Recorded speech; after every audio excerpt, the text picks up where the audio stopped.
은혜 받으실 말씀은 요한복음 3장 21절 말씀입니다. 진리를 좇는 자는 빛으로 오나니 이는 그 행위가 하나님 안에서 행한 것임을 나타내려 함이라 하시니라. 아멘. 금빛 성가대 찬양과 연주 후에 3대대교구장이신 이미용 목사님께서 빛을 쫓아오나니란 제목으로 말씀 증거해 주시겠습니다.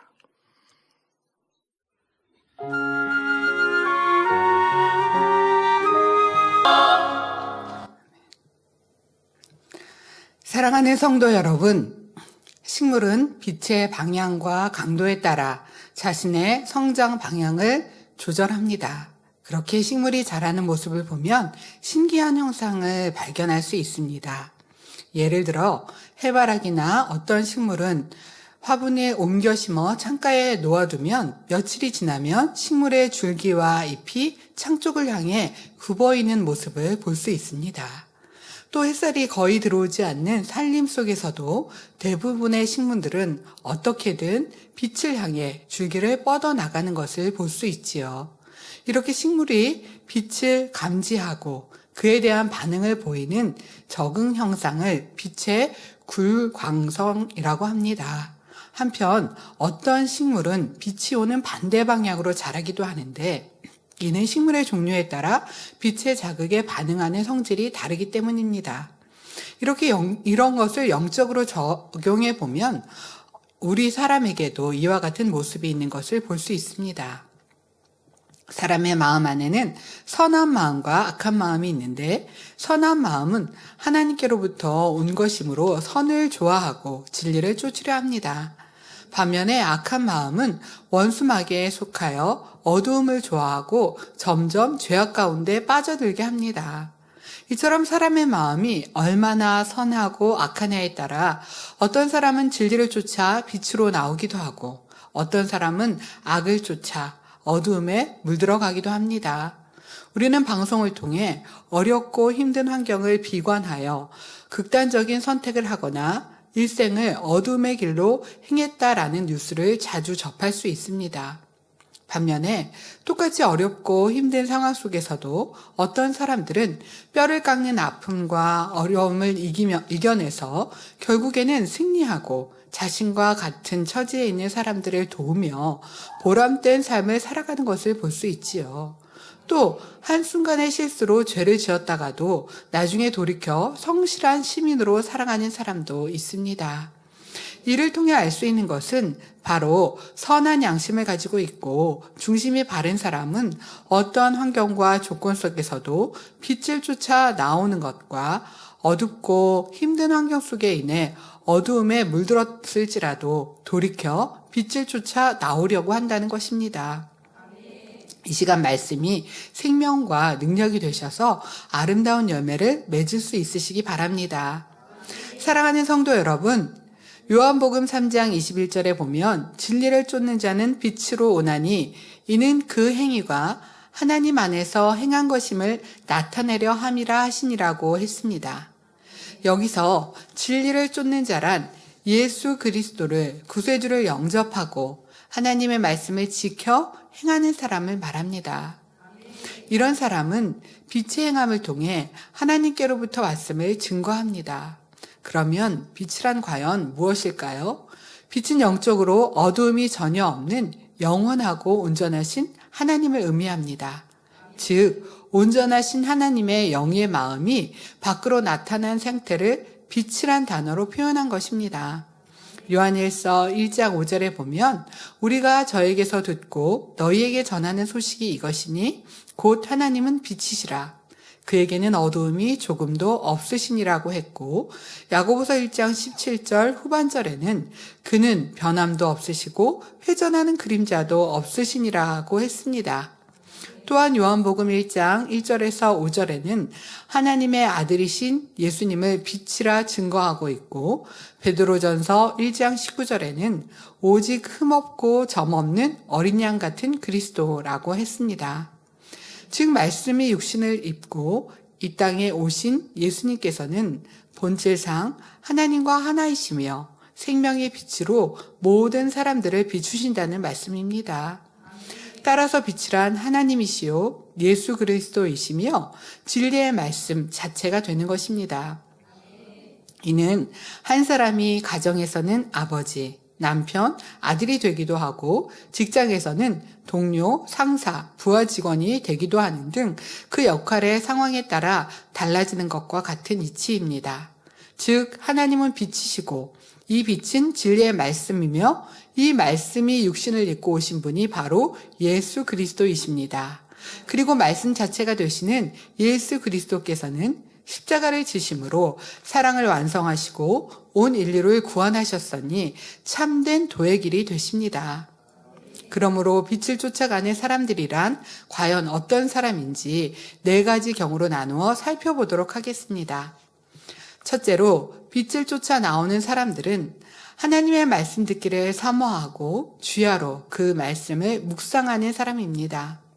하나님을 믿지 않는 사람들은 비진리를 쫓아 어두운 가운데 살아가지만 예수 그리스도를 구주로 영접하여 하나님의 자녀가 되면 성령께서 각 사람의 마음 안에 오셔서 거하시게 됩니다.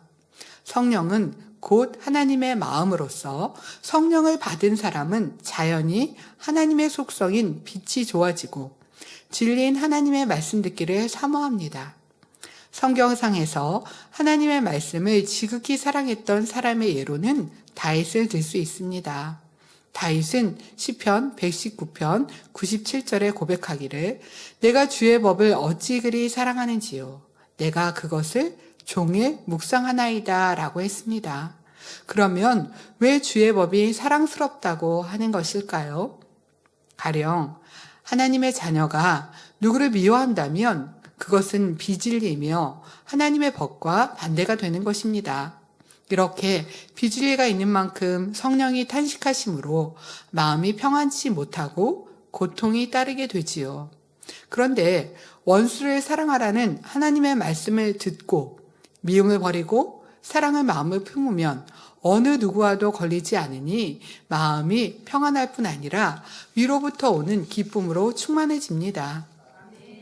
시편 19편 9절에서 10절에는 여호와를 경외하는 도는 정결하여 영원까지 이르고 여호와의 규례는 확실하여 다 의로우니 금 곧 많은 정금보다 더 사모할 것이며 꿀과 송이꿀보다 더 달도다 라고 말씀하십니다. 우리 성도님들 중에는 교회에 나오기 시작하면서부터 말씀을 얼마나 사모하는지 시간만 나면 거의 모든 말씀을 즐겨 듣는 분들이 많이 있습니다. 길을 가거나 차를 탈 때도 물론이고 식사할 때도 심지어는 화장실을 갈 때에도 말씀을 듣는 것이지요. 예전에는 신앙생활을 하였지만 생명의 말씀을 찾아 갈급해 있던 중 당회자님의 설교, 십자가의 도와 믿음의 분량 등의 말씀을 들으며 궁감했던 분야들이 하나하나 풀어지니 성령이 충만해지고 이로 말할 수 없이 큰 기쁨을 체험하는 분들이 많이 있을 것입니다. 어떤 성도님은 먼저 교회에 오신 성도님들과 믿음의 교제를 하기 위해 이전 설교까지 양식 삼아야겠다라는 마음으로 열심히 말씀을 들으시면서 작은 사명이라도 기쁨으로 봉사합니다. 이처럼 빛을 쫓아 나오는 사람은 하나님 말씀 듣기를 즐거워하게 됩니다. 이제는 양심과 도덕적인 가치관이 기준이 되는 것이 아니라 하나님의 말씀이 기준이 되는 것입니다. 자신이 살아온 20년, 30년, 40년, 50년의 삶이 옳다 하는 것이 아니라 진리의 말씀 안에서 배운 하나님의 말씀이 기준이 되어 자신을 변화시켜 가는 것입니다. 어느 성도님이 그런 고백을 하셨습니다. 부흥성에 참석하여 말씀을 듣다가 콩지, 팥지, 신데렐라 등의 동화의 말씀을 듣게 되었습니다. 여러분 너무나 잘 아시죠? 그런데 그 말씀을 듣다가 펑펑 울기 시작했습니다. 아버지, 콩지의 마음은 이렇게 선한데, 신데렐라의 마음은 이렇게 선한데, 저는 서운하였고 감정을 가졌고 저는 상대의 마음이 되어주지 못했고 조금 불리해도 이렇게 불편한 마음을 가졌습니다. 호미를 매면서 콩지는 호미를 매면서 나는 나의 호미라 부러졌고 팥지는 쇠고미로 열심히 조금 한 평을 메고 본인은 한 50평, 100평을 맵니다. 그런데 불평하지 않고 팥쥐가 일을 많이 안 해봤는데 잘할 수 있을까? 어렵지 않을까? 오히려 상대를 배려하는 마음입니다. 그 말씀을 듣는데 너무나 잘 아는 이야기입니다. 그냥 동화입니다. 그런데 펑펑 눈물을 흘리며 아버지, 나는 콩쥐와 같이 못했습니다. 나는 신데렐라와 같이 못했습니다. 그런 마음이 되기를 원합니다. 더 선하고 더 하나님이 원하시는 아름다운 마음, 빛의 마음, 진리의 마음이 되기를 원합니다. 라며 눈물로 그 동화를, 그 이야기를 다시 떠올렸다라는 간증을 들을 수 있었습니다. 지금 현대인들이 판단한다면 오히려 팥쥐나 계모와 신데렐라의 언니들이 더 잘 사고 있다고 생각할 것입니다. 흥부보다는 놀부와 같은 삶을 추구할 것입니다. 하지만 진리는 명백히 말씀하고 있습니다. 낮아지는 삶, 섬기고 양보하는 삶, 이해하는 삶, 손해보는 삶을 살라고요. 우리는 예배나 기도, 성경 말씀을 통해서 아버지 하나님께서 원하시는 진리의 말씀을 사모해야 하고 그 말씀을 향해 날마다 새롭게 변화되어 가야 하겠습니다. 두 번째로 빛으로 쫓아오는 사람은 하나님의 말씀을 사모할 뿐 아니라 들은 말씀을 지켜 행해 나가는 사람입니다. 즉 하나님의 말씀에 하지 말라는 것을 하라는 것을 행하고 하지 말라는 것은 하지 않으며 지키라는 것을 지키고 버리라는 것을 버리는 사람이지요. 누가 시켜서 또는 두려운 마음에 억지로 하는 것이 아니라 하나님 말씀을 듣고 믿고 사랑하기에 말씀을 지켜 행하는 자체가 기쁘고 행복한 것입니다. 요한일서 5장 3절에는 하나님을 사랑하는 것은 이것이니 우리가 그의 계명들을 지키는 것이라. 그의 계명들은 무거운 것이 아니로다 라고 했습니다.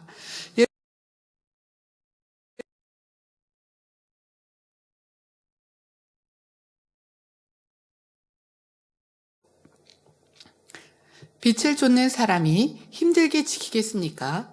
더구나 누군가에게 이끌려 억지로 교회를 나오지 않으려고 할 것입니다. 하나님의 말씀을 듣는 것이 즐겁고 행복하며 믿음의 형제들과 교제하는 것이 기쁘기에 안식일을 거룩히 지키고 신령과 진정으로 예배를 드리는 것입니다. 또한 하나님 앞에 11조나 감사예물을 드릴 때도 왜 교회에 나가며 꼭 11조를 해야 하나 하는 것이 아니라 우리를 위해 독생자 예수를 화목제물로 주신 하나님을 사랑하기에 중심에서 감사하는 마음으로 드립니다. 자신이 먹을 것, 입을 것을 아껴서라도 하나님 앞에 더 드리고자 하는 마음이지요. 구제를 하거나 봉사를 할 때도 마찬가지입니다. 빛을 쫓는 사람은 나는 이렇게 구제했는데 누가 알아주지 않나?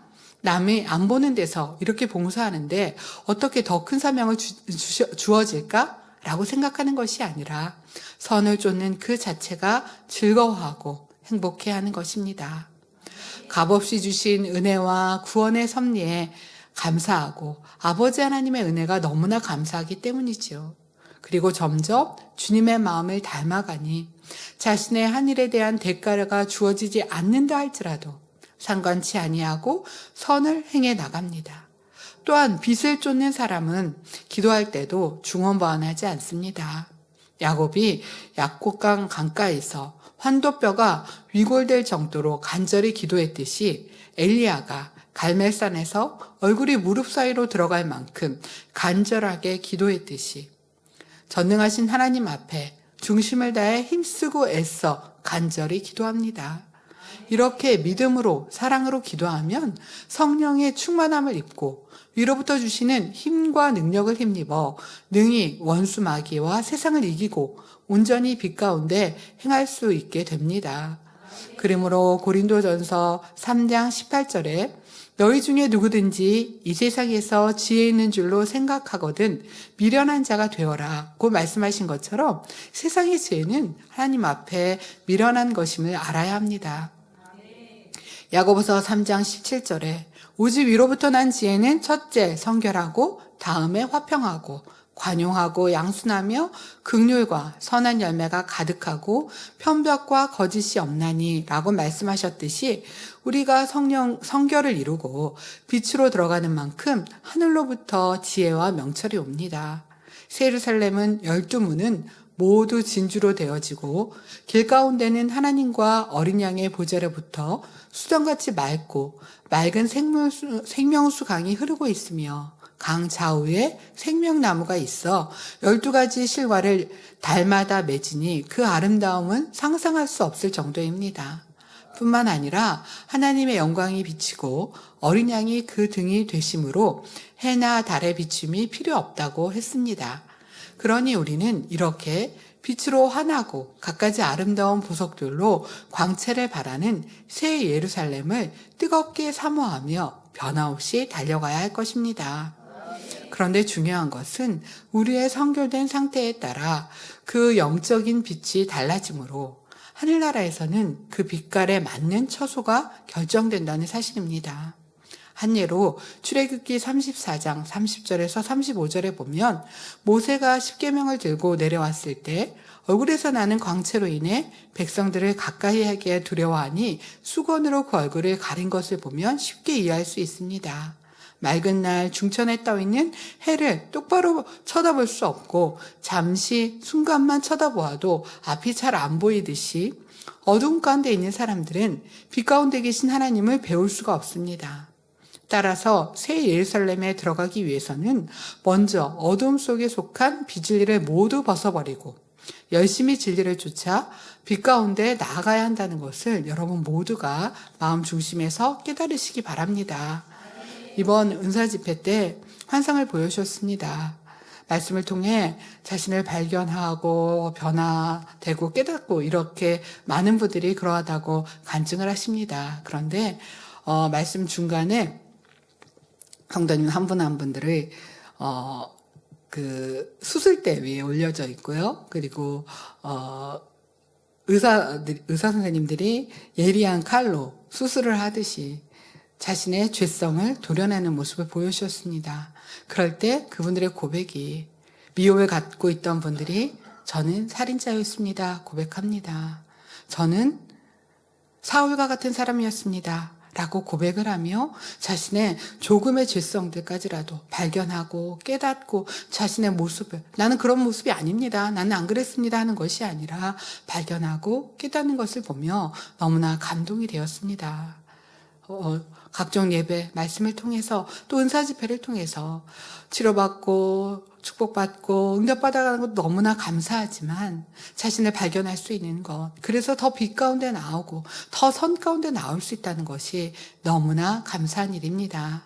대개 성도님들은 빛의 말씀을 사모함으로 말씀을 통해 자신의 어두움을 발견케 하신 은혜에 감사하게 됩니다. 발견하여 어둠을 벗고 빛으로 나올 수 있기 때문입니다. 하지만 발견되는 자체로 끝나는 것이 아니라 일시적인 변화로 끝나는 것이 아니라 그 말씀, 그 진리가 기준이 되어서 간절한 기도와 행함으로 자신을 온전히 바꾸어 나가는 것이 중요합니다. 주님을 닮아가는 삶, 진리, 빛으로 나아가는 삶이 얼마나 행복하고 감사한 것인지 생각하며 열심히 진리로 바꾸어 가야 하는 것입니다. 셋째로 빛을 쫓아 나오는 사람은 하나님께서 주시는 사명을 귀히 여기고 충성되이 감당해 나가는 사람입니다. 사도행전에 나오는 아굴라 부부가 바로 그러했지요. 이들은 사도 바울이 2차 전도 여행 중 고린도를 방문했을 때 만나게 된 사람들로서 하나님의 일을 이루는데 큰 도움이 되었습니다. 고린도에는 그리스도인이 없었으므로 사도 바울은 생업을 위해 천막 제조업을 종사하였으며 하나님의 복음을 증거했습니다. 이때 같은 직업에 종사했던 사람이 바로 아굴라였는데 그는 자신의 집을 성도들의 모임 장소로 내어줌으로써 사도 바울이 마음껏 복음을 증거하고 그곳에 초대교회를 세울 수 있도록 배려해 주었습니다. 이때 아굴라 부부가 얼마나 충성되이 사도 바울을 도왔는지 로마서 16장 4절에 저희는 내 생명을 위하여 자신의 목이라도 내어 놓았나니 나뿐 아니라 이방인의 모든 교회도 저희에게 감사하느니라는 말씀을만 보아도 잘 알 수 있습니다. 이들은 자신의 모든 것을 아끼지 않고 하나님의 나라, 하나님의 일을 하는 사도 바울을 도와 헌신하고 봉사하였습니다. 그래서 사도 바울은 로마에 있는 각 교회, 성도들의 안부를 물을 때도 그곳에 있던 그들의 소식을 맨 처음 물을 때 로마 감옥에 있으면서도 에베소에 있는 그들의 소식을 궁금해했습니다.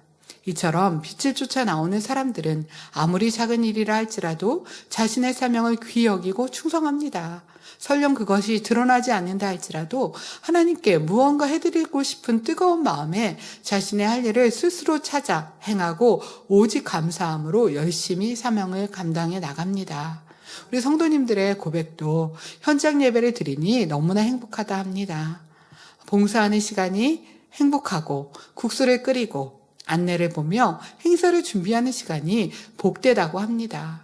특별히 12월에는 크리스마스를 맞아 성전 장식 및 각종 봉사를 하며 행복해하는 성도님들의 간증을 들을 수 있었습니다. 본인의 재정을 들여서 봉사를 하면서도 또 퇴근하고 열심히 봉사하면서도 이렇게 봉사했음이 있음이 행복하고 사명을 감당할 수 있음이 행복하다라는 간증들을 들을 수 있었습니다.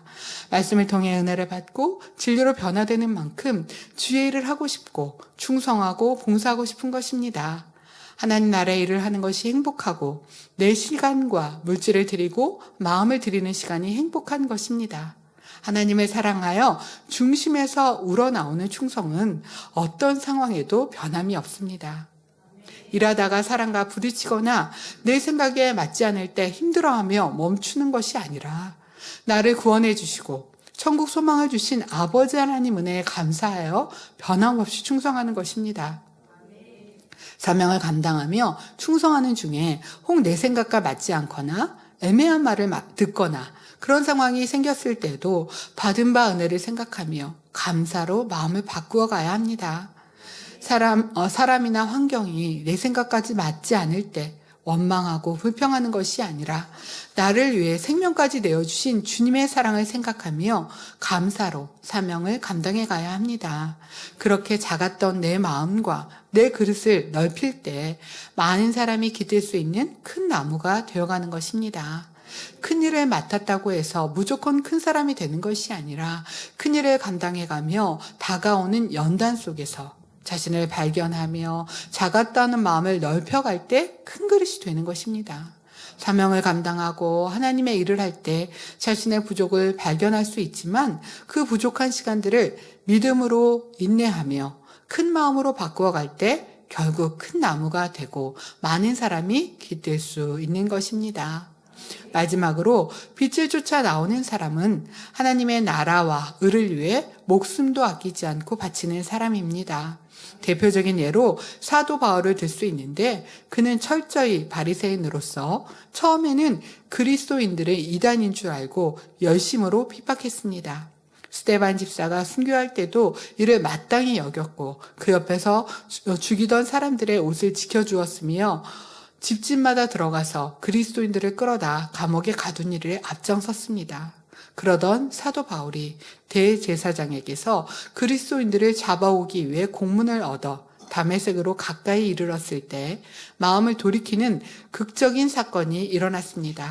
바로 그곳에서 호련히 하늘로부터 빛이 비추이더니 사울아 사울아 내가 어찌하여 나를 핍박하느냐는 주님의 음성을 들었습니다.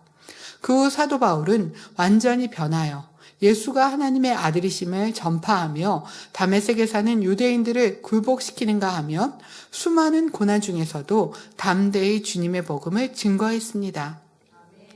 고린도후서 11장에 보면 사도 바울이 40에 하나 감한매를 5번 맞았으며 3번 퇴장에 맞고 1번 돌에 맞고 3번 파산하는데 일주야를 기품에서 지냈으며 여러 번 여행에 강의 위험과 강도의 위험과 동족의 위험과 이방인의 위험과 신의 위험과 강야의 위험과 바다의 위험과 거짓 형제 중의 위험을 당하고 또 수고하며 애쓰고 여러 번 자지 못하고 줄이고 목마르며 여러 번 굶고 춥고 혀벗는 등 수많은 고난을 당했다고 기록하고 있습니다. 그러나 이외의 일을 고사하고 오히려 사도 바울의 마음속에 날마다 눌리는 것이 있었는데 그것은 곧 모든 교회를 위하여 염려하는 것이었습니다. 또 고린도전서 4장 13절에는 우리가 지금까지 세상의 더러운 것과 만물의 찌개같이 되었도다 라고 고백하였습니다. 이러한 큰 고난도 사도 바울에게는 아무 문제가 되지 않았습니다. 오히려 고린도후서 4장 17절에 우리의 잠시 받는 환난에 경한 것이라고 말하며 오직 장차받을 영광을 생각하고 감사와 찬미로 일생을 보냈습니다. 뿐만 아니라 로마 감옥에 갇혀서 죽음이 임박했을 때 사도 바울의 상황은 어떠했습니까? 그의 동역자였던 데마는 세상을 사랑하여 바울을 버리고 갔고, 알렉산더는 착한 양심을 버리고 그 믿음에 관하여서도 파산하였기 때문에 도리어 바울에게 해를 많이 입히는 사람이 되었으며, 다만 누가와 몇몇 사람만이 그의 곁에 남아 있었습니다. 평생에 복음을 전하기 위해 달려왔건만 막상 죽음을 앞둔 상황에서는 디모데후서 4장 16절에 내가 처음 변명할 때 나와 함께 하던 자가 하나도 없고 다 나를 버렸나니 라고 말한 대로 많은 사람이 사도 바울을 배신하고 돌아섰던 것입니다. 그럼에도 사도 바울은 낭망치 않고 도리어 그들을 불쌍히 여겨 저희에게 허물을 돌리지 않기를 원했습니다. 그리고 디모데후서 4장 17절에 주께서 내 곁에 서서 나를 강건케 하셨다라고 증거하고 있듯이 사도 바울은 어떠한 상황에서도 오직 주님만을 바라보며 주님의 일을 이루기 위해 힘써 달려왔습니다. 결국은 칼로 목베임을 당해 순교하기까지 자신을 온전히 헌신함으로 당시 세계의 중심부라 할 수 있는 로마에 복음의 꽃을 찬란하게 피우는 데 큰 역할을 감당했습니다. 예레미야 선지자는 조국 유다가 망할 때 시스기야 왕이 두 눈을 뽑히고 쇠사슬에 결박되어 많은 백성들과 함께 바벨론으로 끌려가는 비극을 목격하였습니다. 그뿐만 아니라 제사장들의 성전에서 죽임을 당하는 것을 보았고, 심지어 여인들이 먹을 것이 없어서 자기 자식을 삶아 먹는 것을 보았습니다. 거짓 선지자들은 유다가 망해 포로로 끌려갈지라도 2, 3년만 지나면 돌아온다 장담했지만 예레미야는 70년이 지나야 돌아온다고 예언했기에 사람들을 그를 매국노처럼 여겼습니다. 예레미야의 사명은 유다 멸망을 예언하며 바벨론을 항복하고 포로로 잡혀가는 것이 하나님의 뜻임을 외치는 것이었습니다. 그러나 끝내 하나님의 뜻과 어긋나게 가는 백성들을 보며 예레미야는 하나님 앞에 늘 울 수밖에 없었습니다. 그래서 우리는 그를 눈물의 선지자라고 부릅니다. 그 사명을 감당하다가 옥에 갇히기도 하고 핍박을 받았지만 또 옥에서 풀려나면 목에 멍에를 메고 하나님의 뜻을 전했습니다. 교회 역사를 살펴보면 하나님의 기뻐하신 뜻을 위하여 자신의 생명을 아끼지 않고 드렸던 믿음의 선진들이 많습니다. 베드로는 십자가에 거꾸로 매달려 죽었고, 야고보는 칼로 목베임을 당했으며, 요한은 펄펄 끓는 기름가마에 던져졌으나 죽지 않자 반모섬으로 유배되었습니다. 이처럼 심한 박해 속에 죽어간 순교자들도 대부분 자신이 그리스도임을 부인하면 살 수 있는 기회가 있었습니다. 그러나 그들은 그리스도임을 부인하는 대신 차라리 죽음을 택하였습니다. 자신의 죄짐을 대신 담당하시고 참혹한 십자가에 달려 죽으신 주님을 위하여 생명까지 드릴 수 있음을 오히려 기뻐하며 죽음을 맞이했습니다. 주 2세기에는 기독교에 대한 박해가 더 심해져서 기독교인들은 공공장소에 출입이 금지되기도 했습니다. 기독교인이라는 이유로 거리에서 폭도들에게 돌을 맞는 등 항상 위험을 동반한 신앙생활을 해야 했습니다. 특히 교회 지도자들은 대상으로 한 박해가 극심하였습니다. 안디옥 교회의 감독이었던 이그나티우스는 로마의 콜로세움에서 맹수에게 물려 순교했는데 죽기 전에 그는 맹수의 이빨 사이에 낀 하나님의 곡식으로 빠져서 주님을 위해 거룩한 빵이 되고자 한다는 감동적인 말을 남겼습니다. 또 다른 예로 사도 요한의 제자요 서버말 교회의 감독이었던 폴리갑을 들 수 있습니다. 폴리갑은 로마의 집정관 앞에서 압송되어 로마의 황제 가이샤를 주로 고백할 것을 강요당했습니다. 폴리갑이 이를 거절하자 집정관은 여러 가지로 위협하면서 그의 신앙을 굴복시키려 했지요. 그러나 어떤 위협 속에서 굴복지 않자 집정관은 최종적으로 내가 한 번만 굴복하면 석방시켜 주겠다라고 제안했습니다.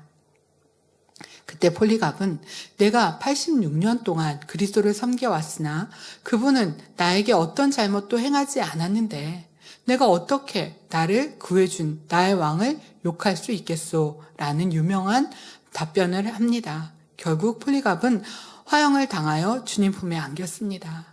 기독교인들에 대한 핍박이 날로 심해지고 장기화되자 성도들은 피난처를 찾아 떠났는데 그곳이 바로 지하 동굴 묘지로 알려진 카타콤입니다. 카타콤에 피한다 해도 언제 잡혀 죽을지 알지 못하는 불안감과 위험이 항상 도사리고 있었습니다. 이런 환경 속에서 하루 이틀이 아닌 수년 혹은 수십 년을 지냈던 것입니다. 카타콤의 성도들이 시체가 매장된 음산한 땅 속에 사는 것은 마치 죽음 속에 사는 것이라 할 만큼 비참한 생활이었지만 오직 주님을 향한 사랑으로 모든 것을 견뎌냈습니다. 매일같이 기도와 찬미로 주님의 사랑을 되새기며 먼저 간 형제들이 천국에서 누릴 즐거움을 이야기했습니다. 비록 몸은 점점 여의와 같지만 내가 속히 오리라 하신 주님의 말씀이 속히 성취될 것을 바라며 기쁨으로 생활했던 것입니다. 새벽이 가까울수록 어둠이 짙은 것처럼 로마에서 기독교의 공인되기까지 있었던 마지막 박해는 참으로 가혹했습니다. 박해가 어찌나 극심했던지 그 시기가 지난 후 몸에 채찍 자국이나 고문의 흔적이 없으면 신앙을 의심할 정도였다고 합니다. 마침내 주 313년 콘스탄티누스 대제가 기독교를 공인함으로써 박해는 일단락 지어졌습니다. 이처럼 생명도 아끼지 않는 초대교회 순교자들로 인해 세계 선교는 신속히 이루어졌고 우리나라도 순교자들로 인해 복음이 전파되었습니다. 그때에 비해 우리는 편하게 신앙생활할 수 하고 있다고 하시겠습니까? 현재는 더 놀자 쉬자 합니다. 금요일은 불타는 금요일이라 이름하여 실컷 놀고 먹고 마시며 보내거나 금토일을 즐겁게 재밌게 놀 수 있는 프로그램도 많이 있습니다. 이러한 풍조가 난무하는 세상 속에서 온전한 주일 성수를 하고 기도 생활을 한다는 것이 얼마나 자신을 지켜야 하는 일인지 생각해 보았습니다. 성결의 복음은 적당히 신앙생활하고 적당히 말씀대로 살자가 아니고 피 흘리기까지 죄를 버리며 죽도록 충성하고 하나님의 영광을 위해 사는 삶입니다. 그런데 이러한 삶을 당회자님이 사셨고 직무대행님이 사셨습니다. 전 그분들을 보며 생각해 보았습니다. 나를 온전히 비우고 아버지 하나님 나라를 위해 사는 삶, 영혼들을 위해 살되 생명까지라도 기꺼이 드릴 수 있는 삶이라고 생각합니다. 그리고 저도 그런 삶을 닮아가기 위해 열심히 말씀을 묵상하고 마음을 일구는 이 시간이 너무나 행복합니다.